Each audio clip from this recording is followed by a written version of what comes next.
So start करते हैं right. सो कल अपन ने EC2 सर्विस देखा था जिसके अंदर अपन ने EC2 के बारे में देखा था प्लस IAM यूज़र देखा था राइट।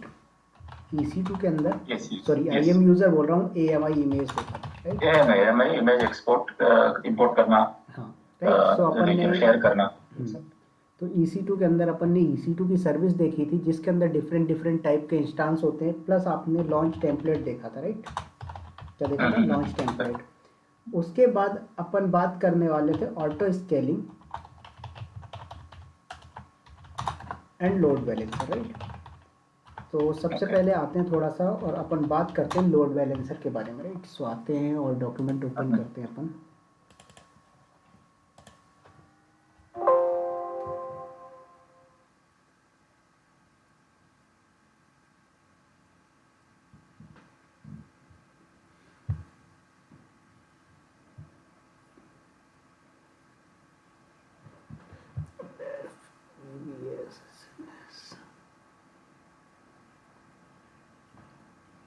चलो यहाँ पर डॉक्यूमेंटेशन नहीं है मेरे पास, उसको मैं बना दूंगा फिर शेयर कर दूंगा आपको, ठीक है। सो अभी थोड़ा सा समझिए लोड बैलेंसर का काम क्या होता है। देखिए सपोज दैट ये आपके पास दो सर्वर हैं, ओके। क्या है सर? ये आपके पास दो सर्वर है जिसे हम लोग EC2 इंस्टांस कॉल करते हैं। अब आपके ये दोनों सर्वर में क्या हो रहा है? वेबसाइट चल रही है। क्या हो रहा है? वेबसाइट चल रही है। मैंने एग्जाम्पल के लिए लिया कि हमारे पास जो वेबसाइट चल रही है वो www.facebook.com ये वेबसाइट चल रही है। अब कल को एक सेकेंड, ओके। सो ये वेबसाइट चल रही। एक काम करो, इसकी जगह ना आप कोई कॉमर्स वेबसाइट लो, ई-कॉमर्स वेबसाइट।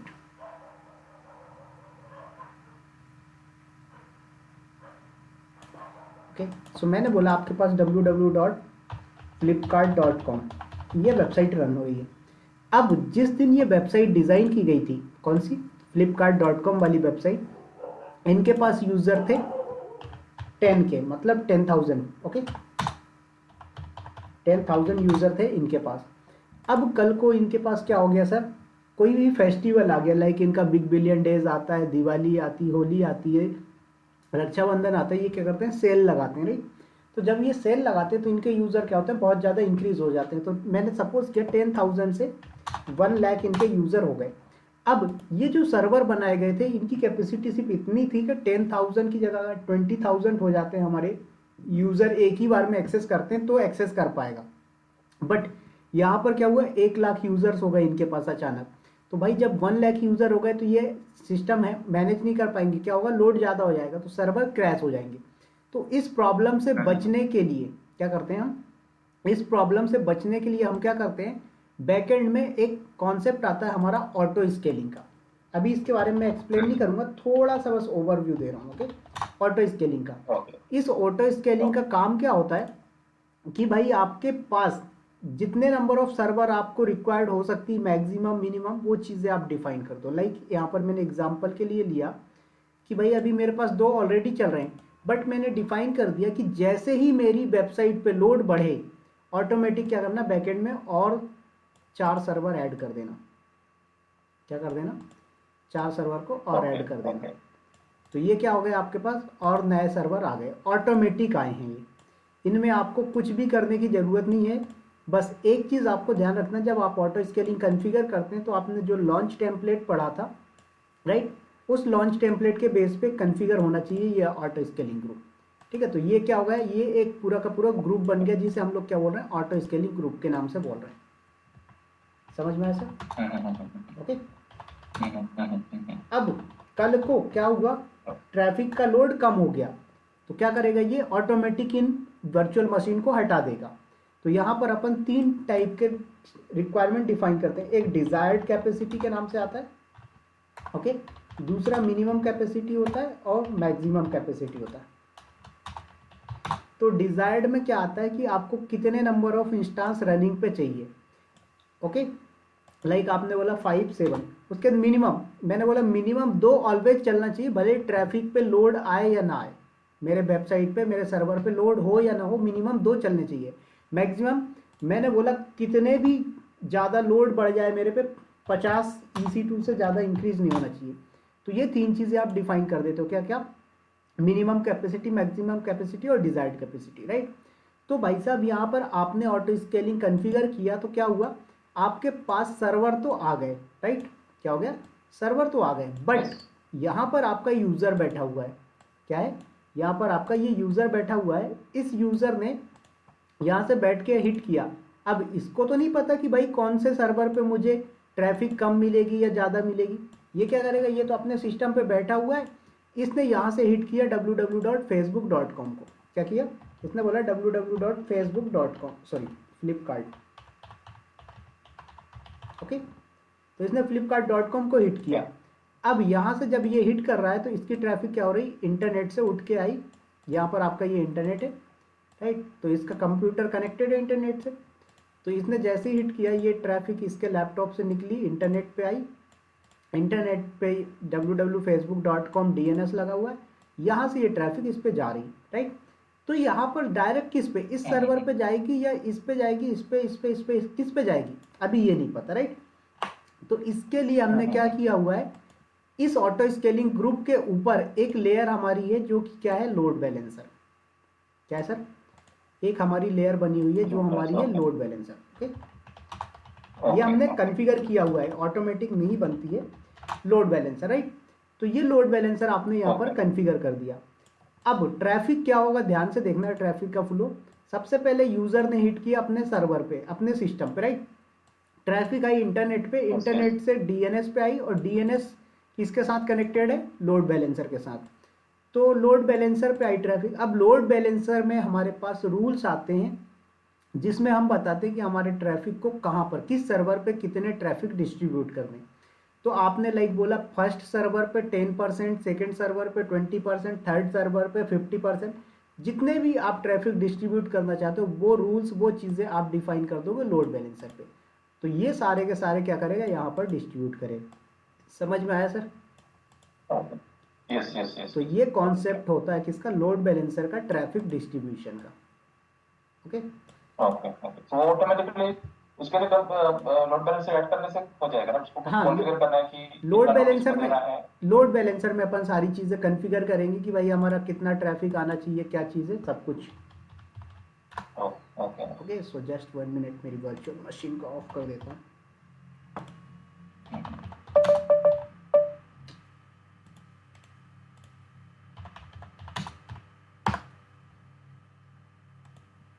चलिए, राइट। तो ये सारी चीज़ें, अब आते हैं थोड़ा सा बात करते हैं type of load balancer, right. So इसके लिए मुझे AWS अकाउंट लॉगिन कर लेता हूँ, ज़्यादा अच्छा होगा। सो आते हैं यहाँ पर,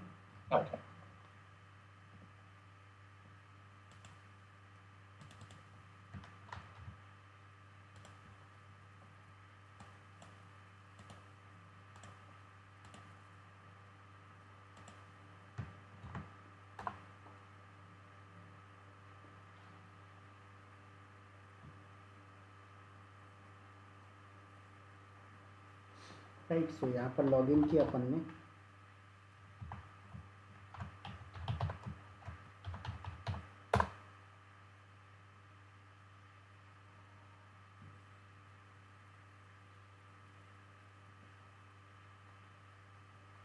आ गए। तो मैंने बताया कि ये जो सर्विस अपन ने कवर किया, ये सर्विस किसके अंदर की पार्ट से, EC2 का। तो देखो EC2 के अंदर कल अपन ने इंस्टांस का type, launch template, spot instance, request, right, reserve instance, dedicated, capacity reservation, ये पढ़ा था अपन ने। उसके बाद AMI पढ़ा अपन ने। AMI कैटलॉग क्या होता है, इसके अंदर आपका मार्केट आता है, जो कि मतलब डैशबोर्ड बोल सकते हो आप। तो ये जरूरत ही नहीं थी, राइट। अब उसके बाद यहाँ पर EBS वॉल्यूम का सेक्शन आता है, इसको अभी मैंने होल्ड किया हुआ है, EBS वॉल्यूम, ओके। उसके बाद यहाँ पर सिक्योरिटी का पार्ट आता है, ये सिक्योरिटी का पार्ट भी अभी थोड़ा सा अपन ने होल्ड किया है। मैं आया हुआ हूँ कहाँ पर, लोड बैलेंसर के अंदर। तो ये लोड बैलेंसर है, इसके अंदर अपन क्या करते हैं, जब क्रिएट करने जाओगे आप लोड बैलेंसर, तो यहाँ पर ऑप्शन आता है कि आपके कौन सा लोड बैलेंसर चूज करना है। तो जनरली हमारे पास 4 टाइप के लोड बैलेंसर होते हैं, जिनमें से एक लोड बैलेंसर ओल्ड जनरेशन बोल सकते हो, ओल्ड वर्जन हो चुका है, मार्केट में बहुत ना के बराबर यूज होता है वो, ठीक है। नंबर 1 पे आता है आपका एप्लीकेशन लोड बैलेंसर, नंबर 2 पे आता है नेटवर्क लोड बैलेंसर, नंबर 3 पे आता है गेटवे लोड बैलेंसर। तो ये 3 टाइप के लोड बैलेंसर है जो मार्केट पे बहुत ज़्यादा डिमांड पे चल रहे हैं। और फोर्थ नंबर का जो लोड बैलेंसर है ओके, आपका, वो है क्लासिक लोड बैलेंसर। और यहाँ पर साफ साफ लिखा हुआ है प्रीवियस जनरेशन। तो जो आपका क्लासिक लोड बैलेंसर है ये ओल्ड वर्जन का है, इसको कोई यूज नहीं कर रहा है। बट एक क्वेश्चन आया सर कि ठीक ओके, है, ओके। 4 टाइप के लोड बैलेंसर होते हैं। कितने टाइप के लोड बैलेंसर होते हैं सर हमारे पास? 4 टाइप के, राइट। चलो पहला कौन चलो। सा आता है आपका? Application load balancer. ये भी किसके अंदर आता है?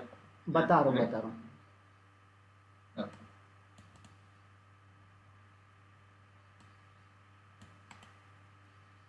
ठीक है, तो ये आपका एप्लीकेशन लोड बैलेंसर हो गया। नेक्स्ट आता है आपका network load okay, balancer. Third पे आता है आपका gateway load balancer. Okay, okay. तो फोर्थ पे आता है आपका क्लासिक लोड बैलेंसर।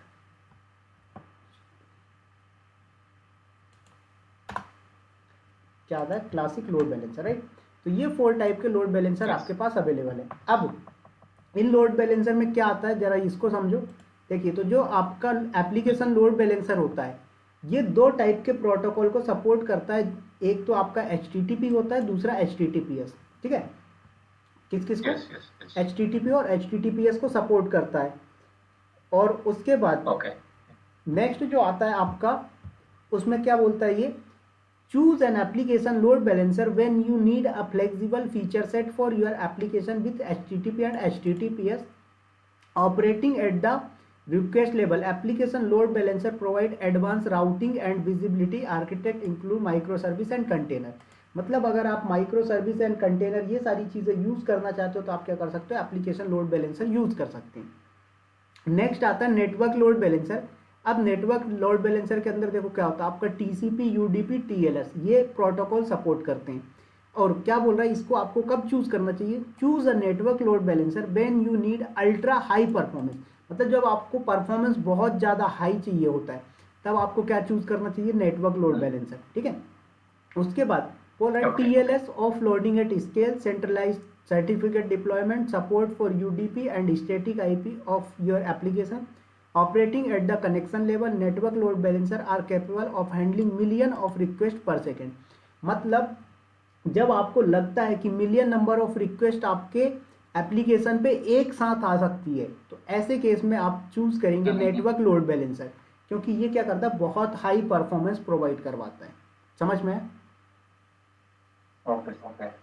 नेक्स्ट आता है आपका गेटवे लोड बैलेंसर। अब ये गेटवे लोड बैलेंसर क्या होता है? आपका जो ऑन प्रीमाइज इंफ्रास्ट्रक्चर होता है, जो कंपनी खुद का डेटा सेंटर लगाती है, वो क्या चाहते हैं कि यार हमें ना लोड बैलेंसर AWS का यूज करना है, तो वो लोग क्या करते हैं?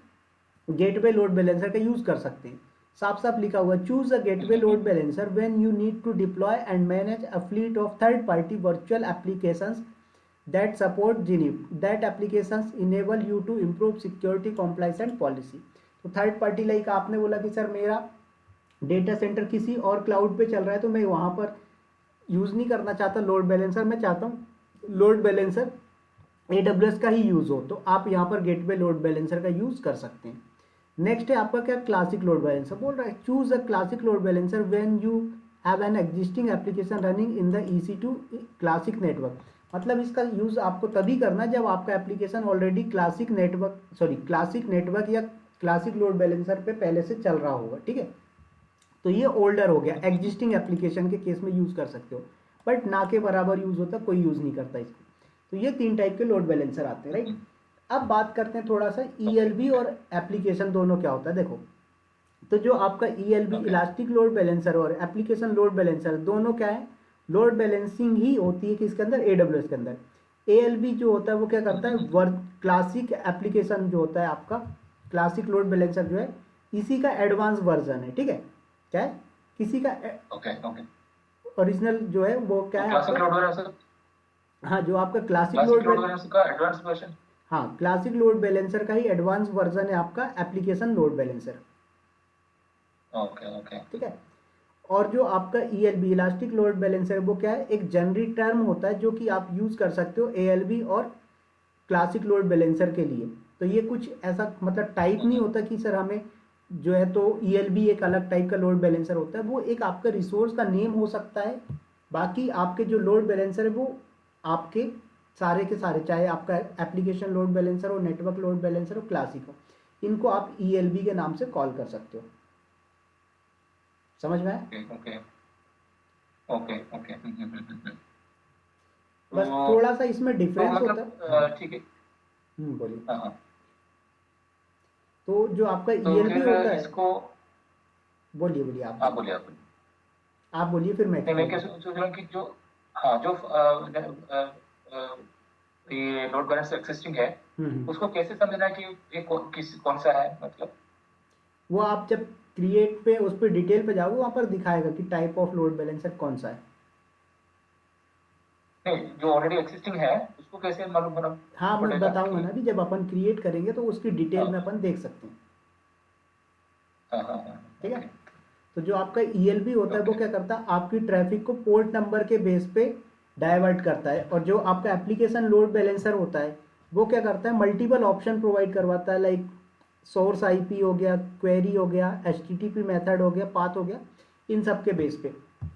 तो ये आपके लोड बैलेंसर जो है एप्लीकेशन और क्लासिक, इन्हीं को आप ईएलबी के नाम से कॉल कर सकते हो। ये एक टर्म होता है, बस समझ में आए।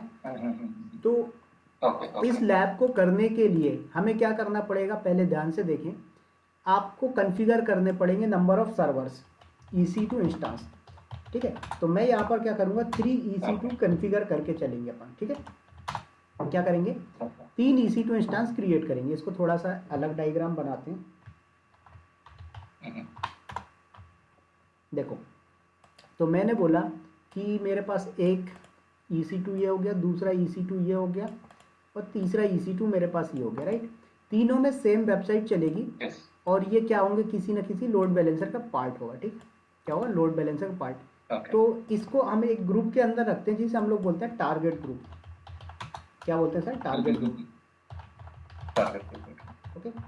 तो ये टारगेट ग्रुप में क्या होता है, ऐसा नहीं है, देखो आपके पास हो सकता है 10 EC2 इंस्टांस हो, बट आप उनमें से कौन से EC2 इंस्टांस को टारगेट ग्रुप में ऐड करोगे, वही टारगेट ग्रुप आपके लोड बैलेंसर को अटैच करके चलेगा।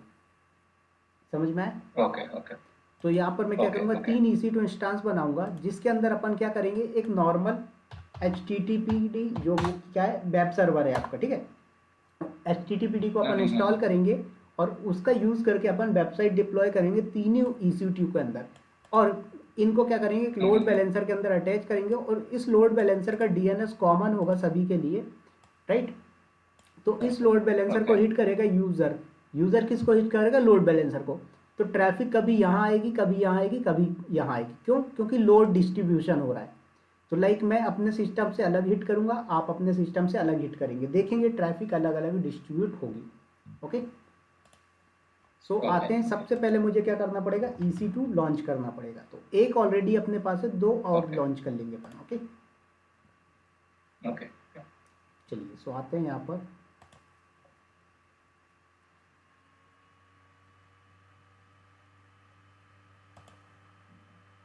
सो इसको अपन कर देते हैं स्टार्ट।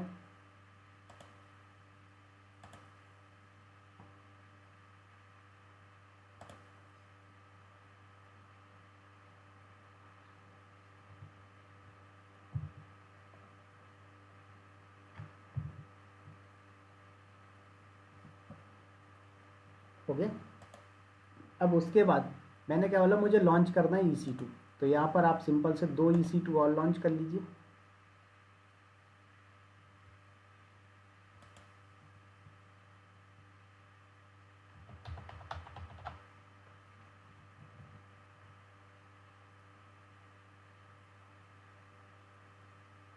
देखो, तो इंस्टांस का टाइप आप T2.micro ही ले लो। ओके। AMI इमेज अपन अमेजोन लिनक्स की लेके चल रहे हैं, की पेयर सेम रख लो, कोई दिक्कत की बात नहीं है, राइट। उसके बाद नेटवर्क सेटिंग में आ जाइए। यहाँ पर आपको सिक्योरिटी ग्रुप वो लेके चलना है जिसमें HTTP अलाउ हो। ओके, क्योंकि आपकी वेबसाइट जो है HTTP पे वर्क करेगी। अब यहाँ पर मुझे क्या करना है, मुझे यहाँ पर यम इंस्टॉल HTTPD करना है। तो यहाँ पर मैं एक स्क्रिप्ट डिफाइन कर देता हूँ, /bin bash। यहाँ पर मैंने चला यम इंस्टॉल HTTPD। ओके, और मैंने कर दिया लॉन्च। ये लॉन्च हो चुके हैं। इनको करते हैं कनेक्ट। सो पहले तो मैं इसी को कनेक्ट कर लेता हूँ जो मेरा यहाँ पर चल रहा है ऑलरेडी।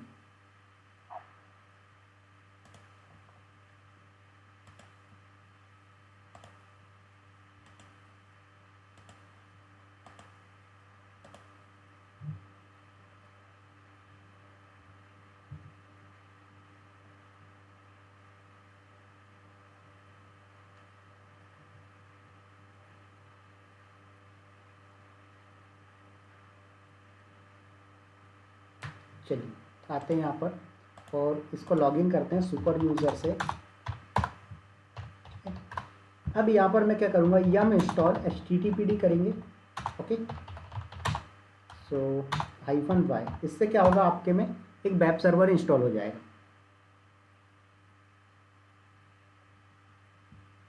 समझ में आया क्या हो गया, एक वेब सर्वर इंस्टॉल हो गया। ओके।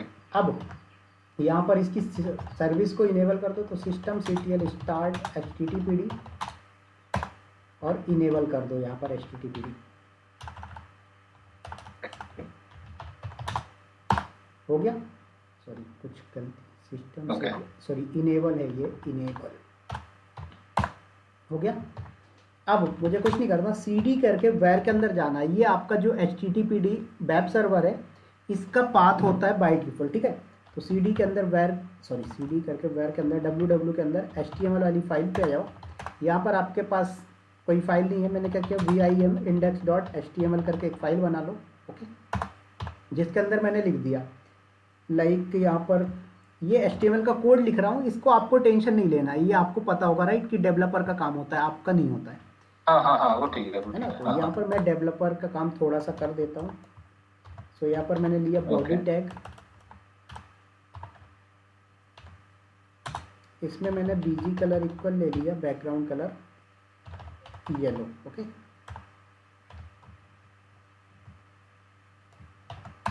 उसके बाद यहाँ पर मैंने लिख दिया H1 टैग का यूज़ करके वेलकम टू टेराफॉर्म सर्वर।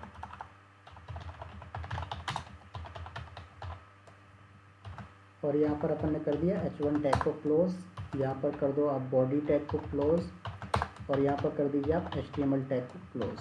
हो गया काम इतना। इस फाइल को अपन ने कर दिया सेव। Okay. अब इस EC2 इंस्टांस का जरा पब्लिक IP उठा के हिट करता हूँ मैं सर्वर पे, मतलब अपने इंटरनेट पे, और देखते हैं कि एक्सेस होता है या नहीं, राइट। सो ये मेरा ब्राउज़र है, इस पर मैंने क्या, देखो क्या बोल रहा है, वेलकम टेराफॉर्म सर्वर। इसी तरीके से ये आपका टेराफॉर्म सर्वर पे काम हुआ है। अभी मुझे दोनों सर्वर पे और करने पड़ेंगे, ठीक है। एक्चुअल में जब प्रोडक्शन एनवायरनमेंट में होता है तो क्या होता है, सेम कोड डिप्लॉय किया जाता है सारे EC2 इंस्टांसेस पे। ओके, ओह सॉरी, मैंने क्या गलती कर दिया, अपन को 3 लेके चलना था, बट मैंने एक काम करते हैं, अपन इसको 2 ही लेके चलते हैं। जब आप लैब करोगे ना तो इसमें 3 EC2 इंस्टांस ले लीजिएगा। ओके। तो मैं यहाँ पर एक्चुअली क्रिएट नहीं कर पाया, कोई दिक्कत नहीं, 3 हो 300 सब में प्रोसीजर सेम होता है। ओके,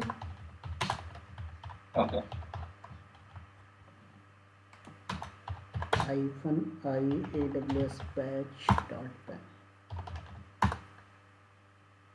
aws सुपर यूजर से लॉगिन कर गया मैं। अब यहाँ पर rpm-qa HTTPD चेक कर लो, तो आपके पास आउटपुट नहीं है। इसका मतलब मुझे क्या करना पड़ेगा, yum इंस्टॉल HTTPD करना पड़ेगा। देखो तो पूछ रहा है, यस कर दिया मैंने।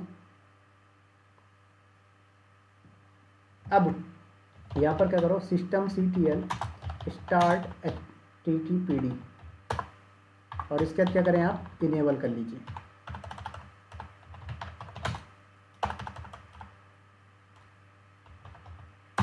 हो गया।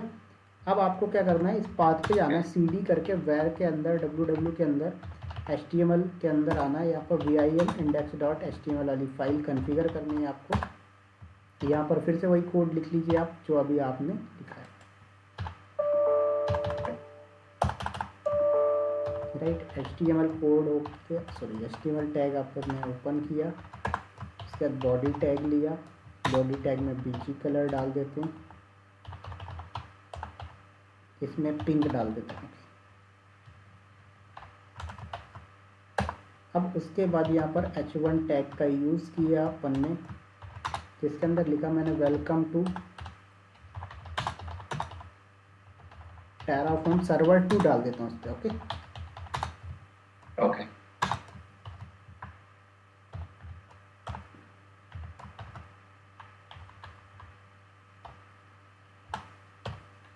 तो ये आपका H1 टैग हो गया क्लोज। अब उसके बाद यहाँ पर आप कर दो अपना बॉडी टैग को क्लोज और यहाँ पर कर दीजिए आप अपना HTML टैग को क्लोज।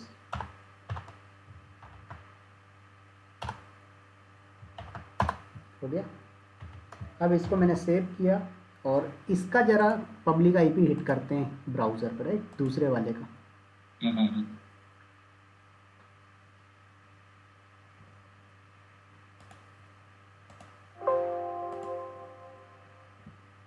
सो इसका पब्लिक आईपी उठाएंगे अपन। हो गया। अब इसको करते हैं अपन हिट यहाँ से।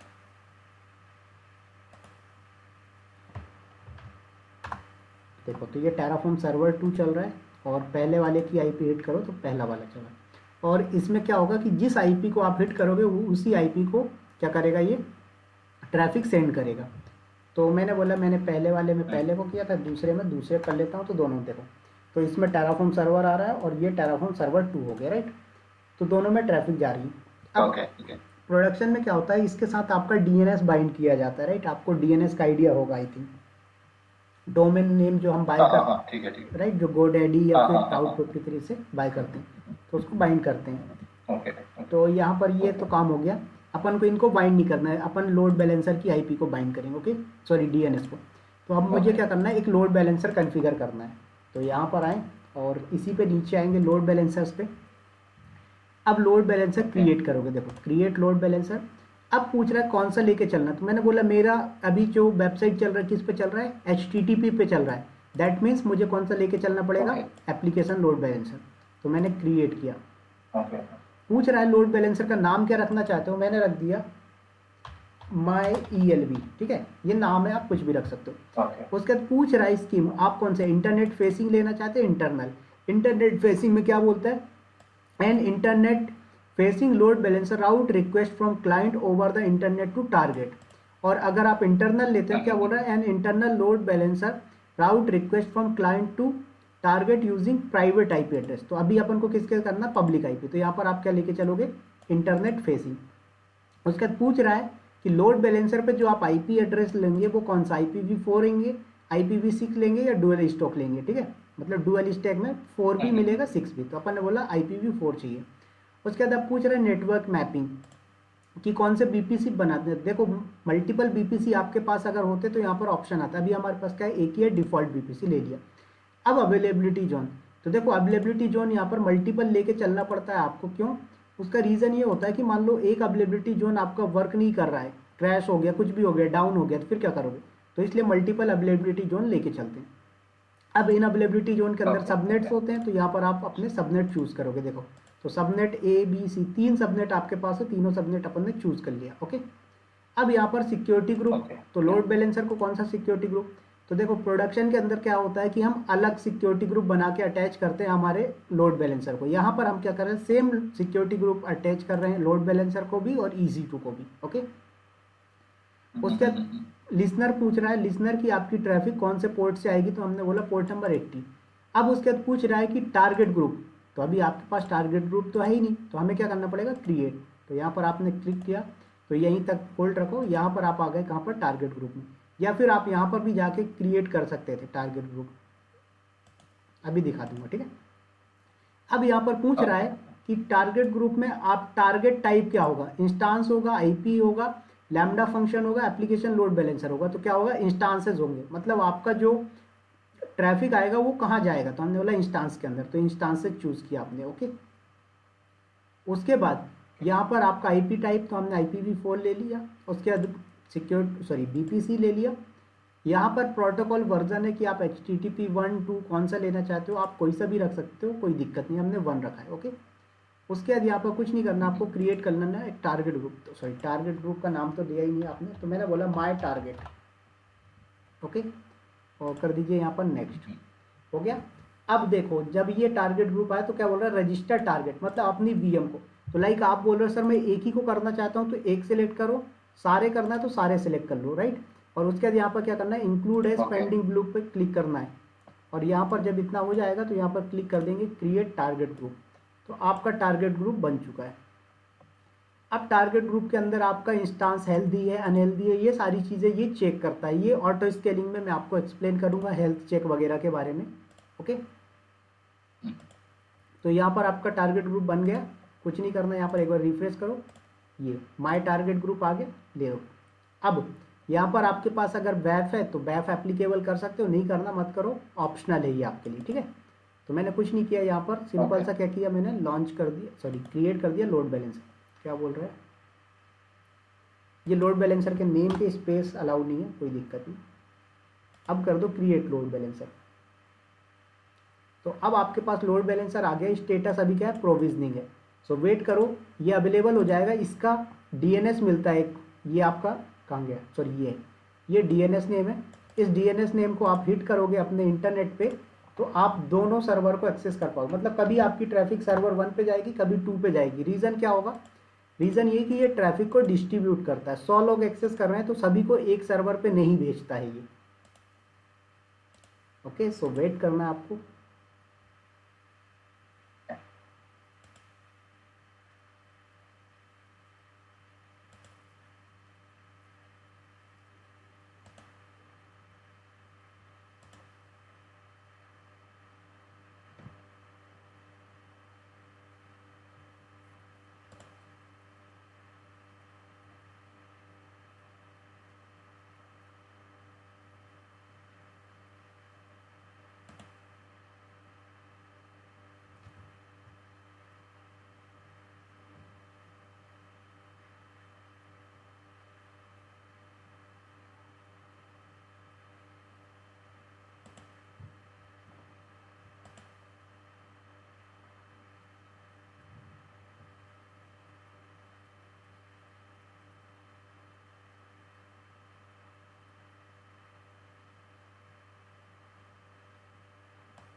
ओके, सो वेट करिए, प्रोविजनिंग पे है अभी।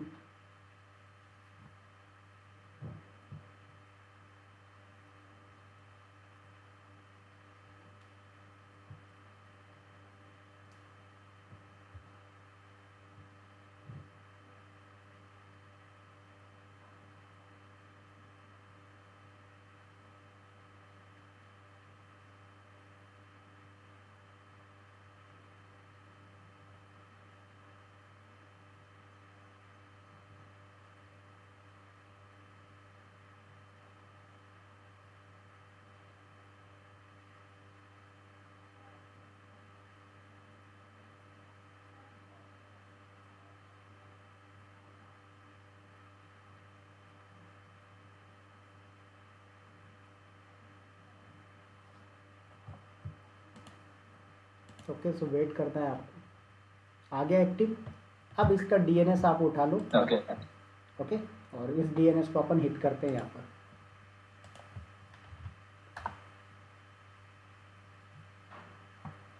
देखो आ गया। मैं इसको डबल से रिफ्रेश करता हूँ। देखो अभी ट्रैफिक कभी 2 पे जा रही, कभी 1 पे। ठीक है, मैंने अभी देखो तो चैट, आप इसमें अभी मैंने चैट बॉक्स में आपको भी दिया।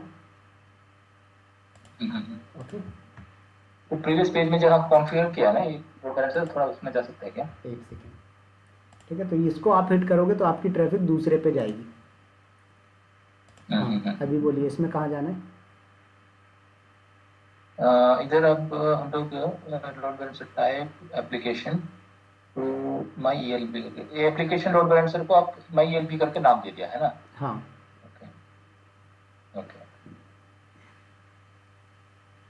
तो अभी मेरे पास क्या है, 2 सर्वर हैं तो मैंने 2 को ही ऐड किया इस लोड बैलेंसर के अंदर। बट आपके पास अगर ज़्यादा है तो आप ज़्यादा भी कर सकते हो। अब जैसे कई बार होता है कि आपने लाइक अभी 2 सर्वर कॉन्फ़िगर किए, ओके, तो 2 हैं, कल को आपके पास 4 सर्वर और आ गए, फिर क्या करोगे? तो यहाँ पर कुछ नहीं करना, आपको टारगेट ग्रुप में जाना है।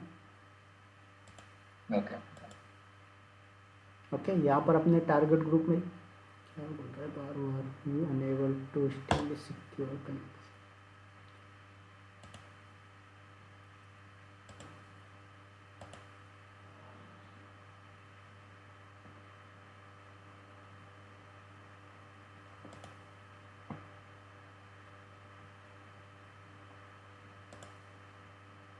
देखो तो यहाँ पर आपके पास क्या है, अभी 2 ही इंस्टांस है, कल के पास आपके पास और ज़्यादा आ गए तो आपको कुछ नहीं करना है, यहाँ पर जाओगे और लाइक आपके इंस्टांस 4 और बन गए तो यहाँ से आप फिर वो चारों को सिलेक्ट करोगे, यहाँ पर पेंडिंग एज ब्लू करके, और यहाँ पर रजिस्टर कर दोगे तो आपके वो ऐड हो जाएंगे। आपको कुछ अलग से फिर नहीं करना है। समझ में आया सर? ओके, हाँ हाँ हाँ हाँ, है ना। तो इस तरीके से जो है तो आप अपने लोड बैलेंसर को कॉन्फ़िगर कर सकते हो। अब उसके बाद यहाँ पर देखो, ये आपके प्रोटोकॉल से पता लग रहा है कि आपका जो लोड बैलेंसर है वो किस टाइप का है, एप्लीकेशन लोड बैलेंसर, क्योंकि उस पर क्या चलता है आपका HTTP and HTTPS।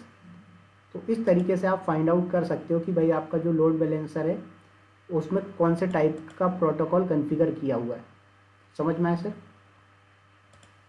Okay okay, ठीक है, तो ये था हमारा लोड बैलेंसर का टॉपिक।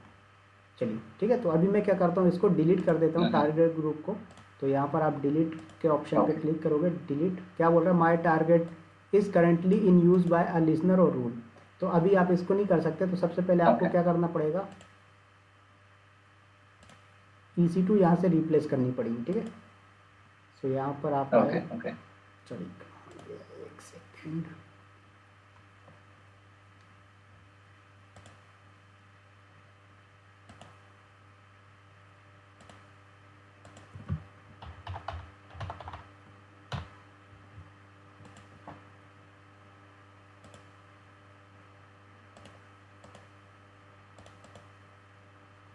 राइट। तो आपने टारगेट ग्रुप भी डिलीट कर दिया, लोड बैलेंसर भी। अभी आते हैं और EC2 को भी ओके। डिलीट कर देते हैं जो आपने एक बना रखा है।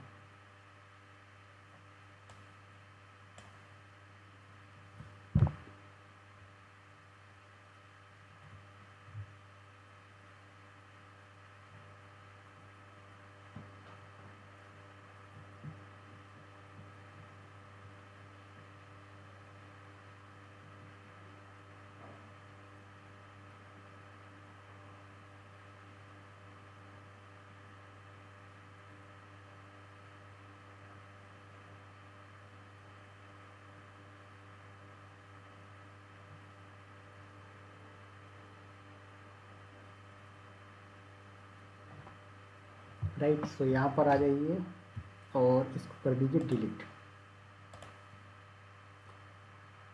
सो यहाँ पर इंस्टेंस स्टेट पे आए और टर्मिनेट। ओके, सो 1 मिनट के बाद अपनी मीटिंग एंड हो जाएगी। सो वेट करिए, फिर अपन स्टार्ट करते हैं इसमें EBS वॉल्यूम का टॉपिक। ये आपका वॉल्यूम का टाइप जो है इस पर। ओके, सो वेट करिए। वॉल्यूम है वो, सॉरी यहाँ पर मैं रिकॉर्डिंग ऑफ कर दिया था, ऑन नहीं किया। चलो कोई नहीं, एक बार एक्सप्लेन कर दूंगा। ओके तो आपका जो वॉल्यूम ओके के बेस पे आप स्नैपशॉट बनाते हो, तो क्या होता है, आप पर्टिकुलर किसी एक वॉल्यूम का स्नैपशॉट क्रिएट कर सकते हो। बट जब आप इंस्टांस के बेस पे क्रिएट करते हो तो क्या होता है, उस इंस्टांस पे जितने भी वॉल्यूम अटैच है सभी का बन जाएगा। तो देखो यहाँ से पूछ रहा है, तो मैंने बोला लाइक टेराफॉर्म का क्रिएट करना स्नैपशॉट, तो टेराफॉर्म वाली मशीन पे जितने भी वॉल्यूम अटैच होंगे सभी का स्नैपशॉट बनेगा। बट यहाँ पर आप वॉल्यूम के बेस पे बनाओगे तो जिस भी वॉल्यूम को सिलेक्ट करोगे उसी का बनेगा। समझ में आया सर? तो मैंने यहाँ पर लाइक ले लिया ये वाला। उसके बाद यहाँ पर डिस्क्रिप्शन में कुछ डाल दो, मैंने बोला फॉर बैकअप। ओके, अब इसको मैंने क्या किया, क्रिएट कर दिया स्नैपशॉट, बन गया स्नैपशॉट आ गया आपके पास। देखो डिस्क्रिप्शन में आपने डाला था फॉर बैकअप, तो बैकअप आ गया। अब कभी कभी क्या होता है कि आपको स्नैपशॉट सेटिंग पे जाओ और यहाँ पर परमिशन मॉडिफिकेशन पे जाओ। अब यहाँ पर देखो, आप इसको पब्लिकली शेयर करना चाहते हो या प्राइवेट। तो अब इसका यूज केस देखो, जैसे आपको मैंने कल बताया था AMI इमेज शेयर कर सकते हो दूसरे अकाउंट में, इसकी तरह आप क्या कर सकते हो, स्नैपशॉट को भी शेयर कर सकते हो। तो ऐड अकाउंट करो और यहाँ पर वो अकाउंट ID दे दो जहाँ पर शेयर करना है। तो ये क्या हो जाएगा, आपका volume sorry EBS snapshot share हो जाएगा और बंदा उस स्नैपशॉट का यूज करके यूज कर सकता है। समझ में आया सर? Yes yes yes. ठीक है, अब उसके बाद देखो आपको क्या करना है, क्रिएट वॉल्यूम फ्रॉम स्नैपशॉट, मतलब खुद को क्या करना है, एक वॉल्यूम क्रिएट करना है। तो आप क्या करोगे, स्नैपशॉट का यूज करके भी क्रिएट कर सकते हो। डायरेक्ट आप अपने वॉल्यूम को एक रीजन से दूसरे रीजन पे कॉपी नहीं कर सकते, एक अकाउंट से दूसरे अकाउंट पे कॉपी नहीं कर सकते, तो इसलिए हमें स्नैपशॉट का सहारा लेना पड़ता है। समझ में आया सर? ओके ओके ओके, उसके बाद यहाँ पर स्नैपशॉट सेटिंग में तो देखो लॉक भी कर सकते हो आप। तो ये सारी चीज़ें, तो अभी मैं इसको कर देता हूँ डिलीट। ओके, फिर अपन थोड़ा सा आगे देखेंगे, तब बात करेंगे कि आप अगर इसको चाहते हैं कि एक अकाउंट से दूसरे अकाउंट पर कॉपी करना, तो बताऊंगा। ठीक, तो ये था आपका EBS हुआ। अब यहाँ पर आता है लाइफ साइकिल मैनेजर। अब लाइफ साइकिल मैनेजर में क्या होता है कि आप पॉलिसीज डिफाइन कर सकते हो कि भाई आपका जो है तो डेटा कहाँ पर होना चाहिए, कितने दिन क्रिएशन, राइट, कॉपी, डिलीशन, ये सारी चीज़ें आप मैनेज कर सकते हो। तो ये लाइफ साइकिल के बारे में आगे बात करेंगे। अभी आपकी एक सर्विस आएगी, क्या बोलते हैं, S3 बकेट नाम से, ओके। उसमें भी लाइफ साइकिल है, उसमें ओके। एक्सप्लेन करूंगा, फिर ये वाला लाइफ साइकिल एक्सप्लेन करूंगा, तब ज़्यादा अच्छे से समझ में आएगा कि EBS का लाइफ साइकिल क्या होता है। समझ में ओके। आया सर? Yes yes. तो इतनी सर्विस अभी हमने कवर की है, EC2, AMI, EBS and load balancer. अभी क्या बचा है आपका, नेटवर्क का पार्ट बचा हुआ है और ऑटो स्केलिंग बचा है। तो नेक्स्ट क्लास में अपन नेटवर्क सेटिंग के बारे में और ऑटो स्केलिंग के बारे में कंप्लीट करेंगे, तो हमारी EC2 सर्विस हो जाएगी कंप्लीट। फिर अपन आएंगे, मूव करेंगे नेक्स्ट सर्विस BPC पे। BPC के अंदर बहुत सारी चीज़ें, अभी अपन ने सिर्फ एक कस्टम BPC बनाना देखा, उसके अलावा कुछ नहीं देखा था, ठीक है। ओके। चलिए, ओके। सो आज के लिए रखते हैं इतना ही, फिर मिलते हैं अपन कल। ठीक है मैं थोड़ा